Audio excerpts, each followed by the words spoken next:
Hi అందరికీ నమస్కారం.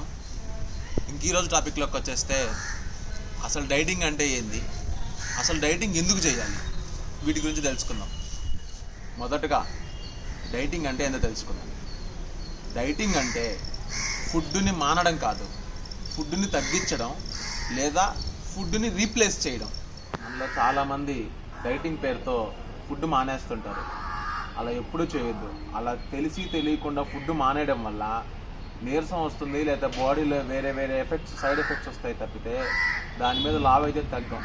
అందుకే మనం డైటింగ్ చేసేటప్పుడు మనం ఎందుకు డైటింగ్ చేస్తున్నాం, ఏ పర్పస్కి చేస్తున్నాం, మనం ఉండే ఫుడ్లోనే తగ్గించుకోవాలా, లేదు మనం ఎఫర్ట్ చేయగలం అనుకుంటే దానికి సంబంధించిన ఫుడ్స్ మనం ఏమన్నా రీప్లేస్ చేసుకోవాలనేది ఫస్ట్ చూసుకోవాలి. అంతేగాని డైటింగ్ అంటే ఏంటో తెలుసుకోకుండా, ఎలా చేయాలో తెలుసుకోకుండా ఏది పడితే అది తిని ఆరోగ్యం పాడు చేసుకోవడం కన్నా మనం రోజు ఏం తింటున్నామో అదే తినడం మేలు.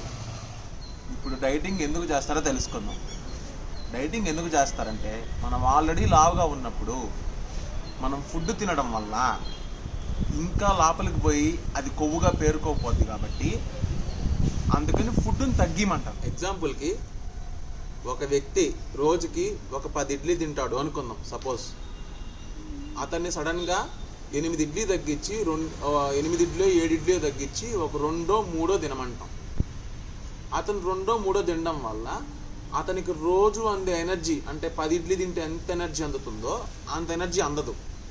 ఇంకా బ్యాలెన్స్ ఒక 8 ఇడ్లీకో 7 ఇడ్లీకో ఎంత ఎనర్జీ కావాలో అంత ఎనర్జీ కావాల్సి వచ్చినప్పుడు అతని బాడీ అతని లోపల ఉండే ఫ్యాట్ని ఎనర్జీ రూపంగా మార్చుకుంటుంది. తద్వారా తనకు ఎనర్జీ వస్తుంది. దాని విధంగా అతను లావు తగ్గినట్టుగా కనపడతాడు. దాని విధంగా అతను లావు తగ్గుతాడు. ఈ విధంగా డైటింగ్ అంటే ఫుడ్ని తగ్గించుకోవడం. ఇడ్లీ ఎగ్జాంపుల్ చెప్పినట్టు. లేదు మనం ఎఫర్ట్ చేయగలం అనుకుంటే మంచి ప్రోటీన్ ఫుడ్ తెచ్చుకొని మనం రోజు తినే ఫుడ్ బదులు రీప్లేస్మెంట్ చేసుకోవడం. అంతేగాని వండుకోవడం మాత్రం కాదు. ఈ 2 పద్ధతులు మంచిదే కానీ అది ఇష్టపడి చేస్తేనే పనిచేస్తుంది. ఇష్టం లేకుండా చేస్తే మాత్రం ఖచ్చితంగా పనిచేయదు.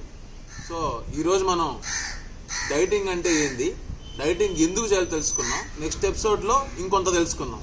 Thank you. నమస్కారం.